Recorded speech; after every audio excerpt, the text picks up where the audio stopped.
Plastic surgery കൊണ്ട് ഒരാളെ അടിമുടി മാറ്റാൻ പറ്റുമോ ശരിക്കും? അങ്ങനത്തെ ഒരു ചിന്ത ഉള്ളത് കൊണ്ട് അങ്ങനെ മാറ്റാൻ പറ്റില്ല. നമുക്ക് അടിമുടി അങ്ങനെ മാറ്റാൻ പറ്റില്ല. അതായത് നമ്മളിപ്പോ ചില പൃഥ്വിരാജിനെ നമുക്ക് കുഞ്ചാക്കോബനാക്കാവുന്നതാണ്, സുരേഷ് ഗോപി ആക്കാന്നുള്ളതാണോ? അങ്ങനെ ഒരിക്കലും പറ്റത്തില്ല. അതെന്ന് വെച്ച് കഴിഞ്ഞാല് ബേസിക്കലി നമ്മളെ ഒരാളുടെ ബെസ്റ്റ് ഫീച്ചേഴ്സ് എൻഹാൻസ് ചെയ്ത് കൊണ്ടുവരാനേ പറ്റും. കംപ്ലീറ്റ്ലി ഒരു വേറൊരു പേഴ്സണെ പോലെ ആക്കാനൊന്നും പറ്റത്തില്ല. ഇപ്പൊ നമ്മളെ പഠിക്കുമ്പോൾ നമ്മൾ ഇങ്ങനെ വർഷങ്ങളോളം പഠിക്കുമ്പോൾ കുറച്ച് സ്റ്റാൻഡേർഡ്സ് ഇങ്ങനെ പഠിക്കും. ഇതാണ് നമ്മളെ ഫേസിന്റെ ഇങ്ങനെ ഐഡിയൽ മെഷർമെന്റ്, ഇതാണ് നമ്മൾ ചിൻ ഇങ്ങനെ ഇരുന്നാൽ ഇങ്ങനെ ആകും.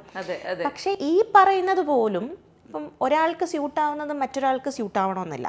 പിന്നെ ബ്യൂട്ടി എപ്പോഴും നോക്കുന്ന ആളുടെ കണ്ണിലെന്ന് പറയുന്ന കണക്കാണ്. ഇപ്പം ആയിട്ട് നമ്മൾ നല്ല രീതിയിൽ ഡിസ്കസ് ചെയ്യും എന്താണ് അവർക്ക് വേണ്ടത്. അല്ലെങ്കിൽ ഇപ്പോൾ കോസ്മെറ്റിക് സർജറി ചോദിച്ചു വരുന്ന പേഷ്യൻസ് പലപ്പോഴും പറയുന്നത് എൻ്റെ മുഖം എപ്പോഴും വിഷമിച്ചിരിക്കുന്നതായിട്ട് എല്ലാവരും പറയാറുണ്ട്.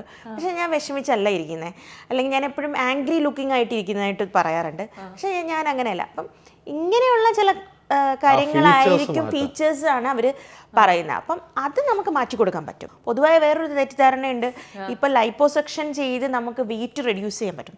ആക്ച്വലി ലൈപ്പോസെക്ഷൻ ചെയ്ത് നമുക്ക് വെയിറ്റ് കുറയ്ക്കാനൊന്നും പറ്റത്തില്ല. നമുക്ക് ബോഡി കോൺട്രോൾ ചെയ്ത് നമ്മളൊരു സേഫ് ലിമിറ്റിലാണ് നമ്മൾ ഫാറ്റ് എടുക്കുന്നത്. നമുക്കൊരു സേഫ്റ്റി ഉണ്ട്, അതേ ഉള്ളൂ.